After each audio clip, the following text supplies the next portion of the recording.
Hello and welcome to United Report. This is your home for all the latest Manchester United news, match updates, transfer stories, and in-depth analysis. Stay connected and never miss a moment. Subscribe now to stay ahead with everything happening at Old Trafford. Manchester United are facing a challenging task of signing Sporting CP striker Viktor Gyökeres in the summer transfer window. United have been strongly linked with the Sweden international after Ruben AMORIM'S appointment. Gyökeres has scored 77 goals in 85 games for Sporting after being signed by AMORIM in 2022, forcing himself on Europe's top clubs' transfer radar. After staying put in the January transfer window, a move away from Lisbon is expected in the summer. Sporting have all but accepted losing their talisman, with reports in Portugal suggesting that the player and club have a gentleman's agreement which will allow Gyökeres leave at the end of the season for around £58.6 million to £62.8 million. United remain desperate for reinforcements in attack.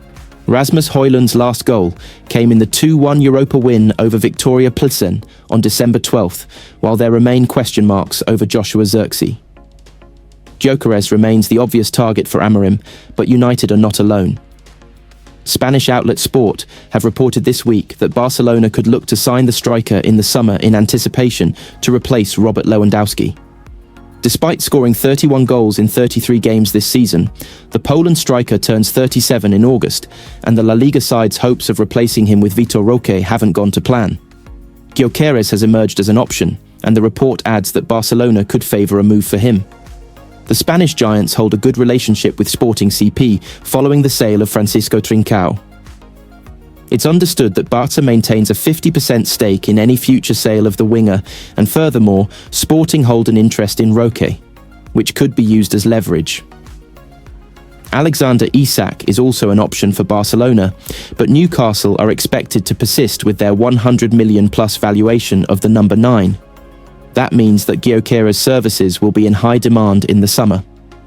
If United fail to qualify for European football, which remains a real possibility, they may be forced to watch Barcelona swoop in and land the Swedish star.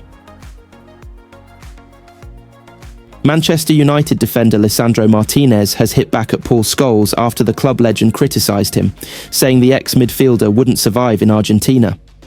Martinez has been ruled out for the rest of the season after it was confirmed the 27-year-old had suffered an anterior cruciate injury in his knee following United's 2-0 home defeat to Crystal Palace earlier this month. Before then, Martinez had been a near ever-present for the Red Devils, but has been involved in some dismal team performances that have seen United fall to 13th in the Premier League table. Scholes recently slammed Martinez when discussing United's lack of quality to win titles. He said the former Ajax defender was not at the level the club need to return to the glory days. Speaking on the overlap fan debate via Sky Bet, he said, even when Martinez is fit, he's not good enough to win the Premier League with. Martinez was clearly fired up by Scholes' words as he fired back in a post on Instagram, replying, "This Jinx guy is really hurting. You put him in Argentina and he wouldn't survive."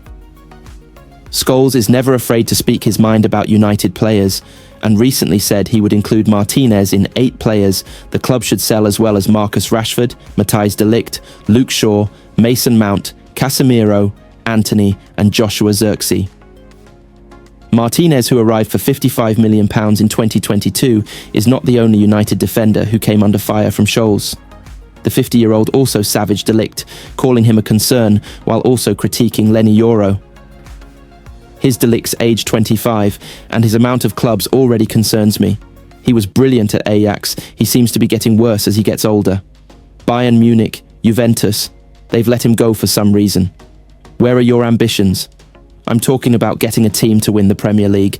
Are you going to win the Premier League with de Ligt and Yoro as your centre-halves? You fans said you think they're quite good. Is quite good good enough? Look, Yoro is a young player, but I haven't liked what I've seen so far. Did you see the Southampton game? He's a young player, he's one centre-half I would keep when I talk about that spine and 2 centre-halves. Manchester United would have to stump up around £50 million if they want to sign Crystal Palace forward Jean-Philippe Mateta, according to reports. The 27-year-old has been in superb form for Oliver Glasner's side, scoring 6 goals in his last 5 Premier League games and turning the heads of Europe's elite in the process. According to The Sun, Lyon are now keeping tabs on the Frenchman in a move that would be controversial, given that the club's owner John Textor is the largest shareholder at Palace. The report says a number of Premier League sides are chasing Mateta, but that any club who wants to sign him will have to pay £50 million at least for a player who is only getting better at Selhurst Park after reaching 42 goals in total since joining in 2021. Last season, Mateta hit 19 goals in all competitions, and United were tipped to sign the striker by Paul Merson amid their struggles up front. United signed Joshua Zirkzee from Bologna this season, but the Dutchman has had trouble adapting to life at Old Trafford with just 5 goals, while Rasmus Højlund has 7 in total. AMORIM even tried playing Kobbie Mainoo as a false 9, ironically, in a 2-0 home loss to Palace, where Mateta scored a fantastic brace. Merson told Sky Sports this week, "Man United should get Mateta. That's what they need. He's a strong lad up front, playing at the top of his game. He leads the line, scoring goals now. He runs and works his socks off harder than anyone you know. He's 100 times better than anyone Man ought to have in the front line. Not Amad Diallo. He's a young kid, but he's much better than Højlund and Zirkzee at the moment."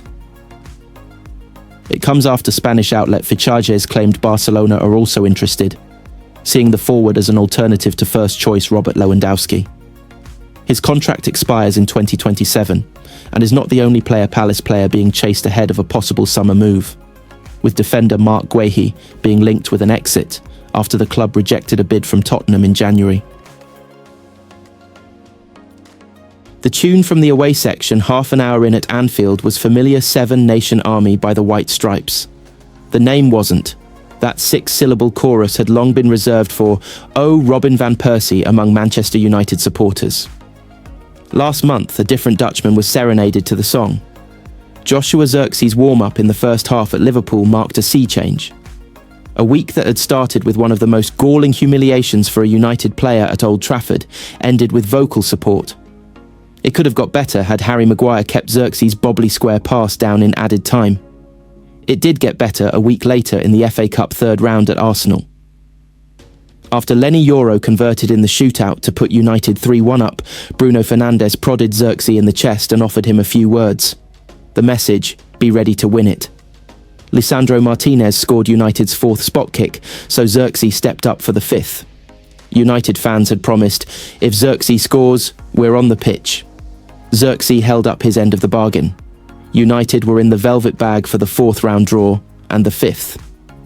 Their progress to the last 16 of the FA Cup is largely down to Zirkzee's impact against Leicester City on Friday night.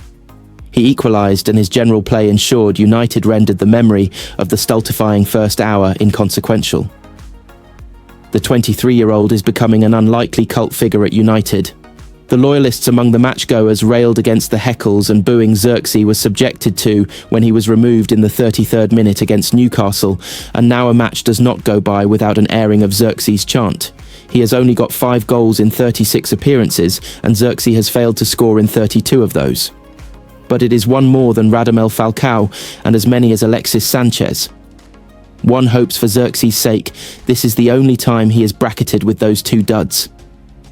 Even before his career nadir against Newcastle, a well-placed figure at United stressed the club was intent on supporting Zirkzee and hopeful there was a lot more to come.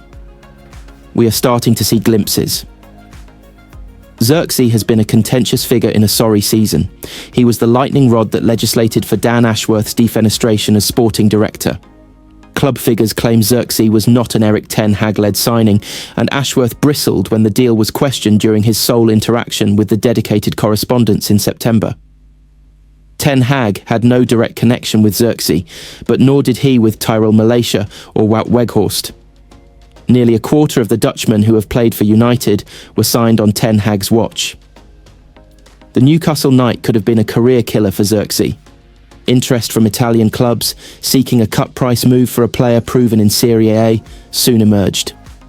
Carrington sources say Zirkzee pushed back against the possibility of a mid-season move and was adamant he would stay. Zirkzee is popular in the United dressing room and has an easygoing sense of humour. which helped in the aftermath of the Newcastle substitution. United insiders say he did not feel sorry for himself or cry in a corner. He had to be coaxed back out to the dugout, having headed straight down the tunnel after he fetched a coat. Some supporters booed Zirkzee when he disappeared from view. After he re-emerged, there was encouraging applause as some sought to counter those who had audibly turned against him. Zirkzee was on the pitch at full time to applaud supporters in defeat. Zirkzee's presence helps. He is 6 feet 4 inches, and figures at United talk about him being seen rather than heard. Zirkzee has been a laconic interviewee on his 2 stop-offs in the Old Trafford mixed zone. He is not a demonstrative character, a club source said. In the days after the Newcastle defeat, those at the United training complex noticed Zirkzee was affected by his substitution, as any player would be. But his calmness has been apparent since his first day in Manchester, and he is regarded as a quietly determined character with an underrated steeliness. Zirkzee is never seen out and about in Cheshire. There has been a willingness from United staff for Zirkzee to succeed.